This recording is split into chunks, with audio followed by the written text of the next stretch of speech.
Mm-hmm. Mm-hmm. I just got this mug. Y'all like it? It's pink. I don't know if you can tell. It's like a very, very, very pale pink. It doesn't really look pink on camera, but it is. Anyways, hi everybody. Rad Mom here. Welcome back to The Office, where we're going to be doing feminism from a materialist perspective today.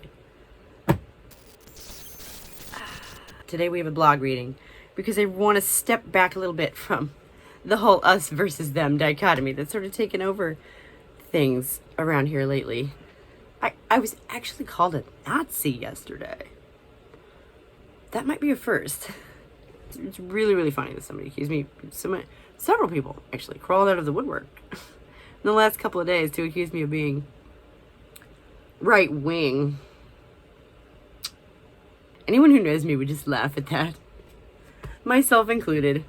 I've gone to some effort to make sure that I'm covering various topics so that, nobody's going to come along, and if they actually bother to do any investigating, they're not going to have any reason to wonder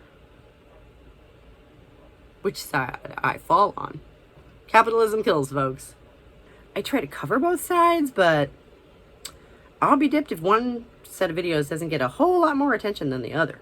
We're just going to put partisan politics aside for now and get to the root of something that affects women everywhere. I wanted to share this one with everyone because I don't think we realize just how integral, just how foundational, just how much of a pillar the oppression of women has been. I think it's very easy 100 years after we got the vote. Whoopee shit. Thanks. Anyway, from where we sit, it is easy to forget just how foundational the oppression of women has been, and thusly probably still is, right? I don't know that pillar has been replaced with anything. We got to go to work, so now you have the option of having two bosses. Yay. But before we dive in, please like the video if you enjoy my content and subscribe to the channel so we can all work together to drag feminism back into the real world. The veil. Civilization isn't for us. We are taught that ancient Greece is the foundation of modern civilization. Politics, philosophy, law, even democracy itself was supposedly invented there. And we are still living in the paradigm created by the likes of Aristotle. We still discuss the great thinkers, offering referential deference to the first glimmer of our present culture. The thing is, this seminal societal flowering was misogynist as hell. These precious pillars developed during the first methodical clamping down on the agency of women. That's right. Ancient Greece invented the burqa. They called it the Tagidian, meaning little roof. In her BBC program, The Ascent of Woman, which I will link down below because it's fantastic, Dr. Amanda Foreman describes how it served as a symbolic extension of the husband's or the father's house, which gave women official protection from other men, presumably. Veils were first popular in Assyria as ancient virtue signaling among upper-class women. The Greeks adopted and adapted them in reaction to, as Dr. Foreman says, a deep phobia of the female body. This profound revulsion came from the idea that women's inferiority wasn't man-made, but rooted in nature. As the lesser human, woman had to be controlled. Aristotle, as the father of philosophy, saw women as just another topic for his intellect. Dr. Foreman has Dr. Lloyd Llewellyn Jones of Edinburgh University summarize Aristotle's foundational sexism. Basically, women are imperfect men. They haven't quite reached perfection because they haven't had semen to create what is the essence of man. Leave it to a man to figure his ejaculation as the source of rational thought. The thinking goes that since women only grow life with the addition of semen, semen is the source of life. Woman is just the vessel. By about 500 BC, veiling was common practice for women in Athens, the cradle of modern civilization. They were the ones who codified the idea that women are inferior and wove into the foundation of our society. And for them, the veil symbolized that a woman was never really allowed out of her husband's house. Reflecting on a collection of small votive statues draped in various styles, Dr. Llewellyn Jones is moved to say, women's lot in ancient Athens was closer to a woman's lot in Afghanistan under the height of Taliban rule than anything else. Broadcast in 2015, the title of Dr. Foreman's miniseries is bittersweet. According to both Vogue and many recollections, 2015 was also the year of trans visibility. It was the year Jenner became Caitlyn, Laverne Cox was People's Most Beautiful Woman, and TLC introduced us to jazz. In the years since, it's been tempting to think woman's ascent has ended. But contrary to her pithy television header, Dr. Foreman stresses the point. The simple truth is our story has never followed a straight line from darkness to light. The real history of women is full of swings and reversions, with liberties gained and lost from one era to the next. You can judge a civilization by the way it treats its women.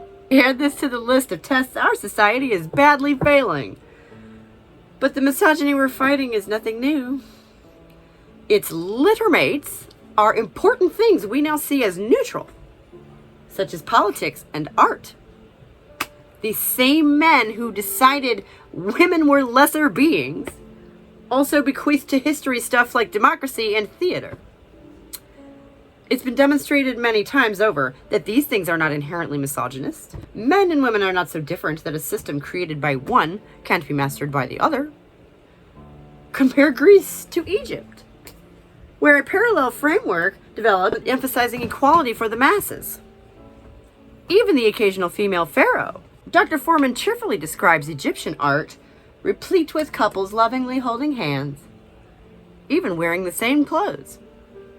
Ancient Egypt embraced both the masculine and the feminine. A shared life, rather than reproduction, was the purpose of marriage. Crazy. Ooh. These two interpretations of relations between the sexes have existed in tandem forever. One reliable signal of how things are going is how free women are with their clothes. I wrote last summer how clothing has long been a source of power, authority, and even income for women. The Industrial Revolution took this out of our hands, imposing a sort of postmodern conformity and creating a paradox of choice.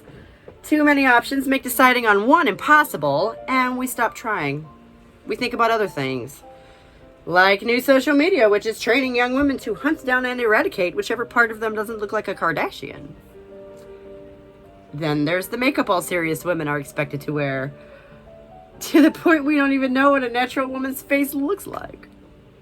We laugh when men are clueless or surprised by our body hair, but we can't lay all the blame on media. Too many of us are following these practices. If these men don't know better from their mothers, sisters, aunts, girlfriends.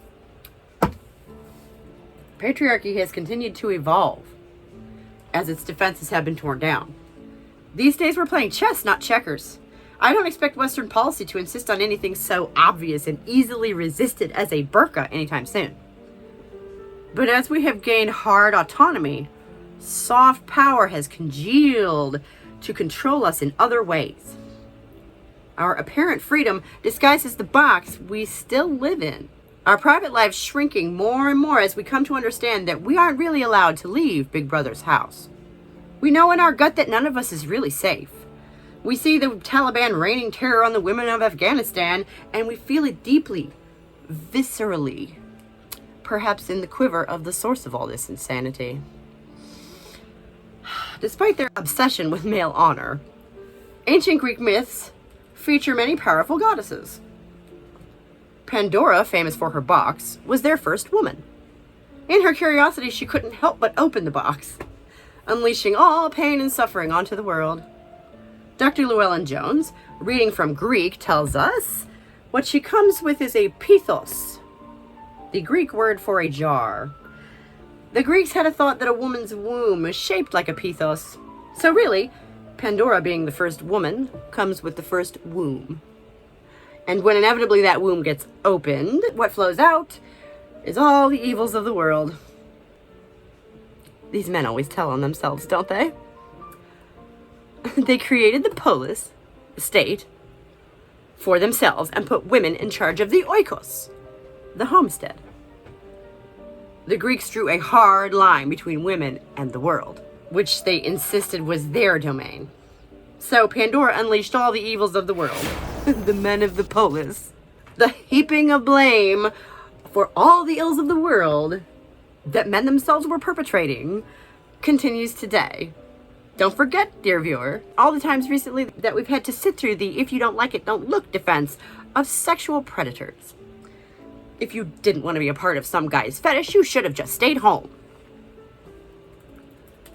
We feel our sister struggle because, on some level, we understand that civilization as we know it was explicitly not made for us. It was made by the flourish of man ascendant, standing on woman's back, even as he denigrated her. And the old no girls allowed sign is still on the wall. We are all victims of this system in one way or another. Vengeance is not the answer, or we risk becoming what we hate.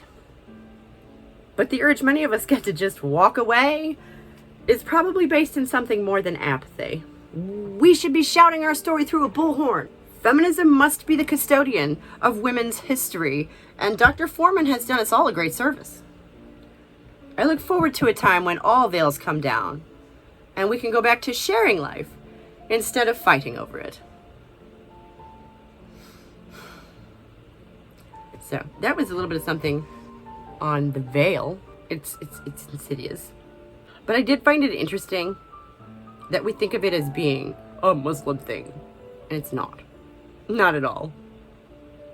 It's literally woven into the very foundation of what we consider to be modern civilization. Because for whatever reason, we're directly descended from, the ancient Greeks, not the Egyptians. More's the pity, apparently. The original blog post will be linked down in the description below. I encourage you to check that out. Don't worry, we'll be back on the bandwagon next week when I will be bringing you another response video. This week's ended up being very spicy.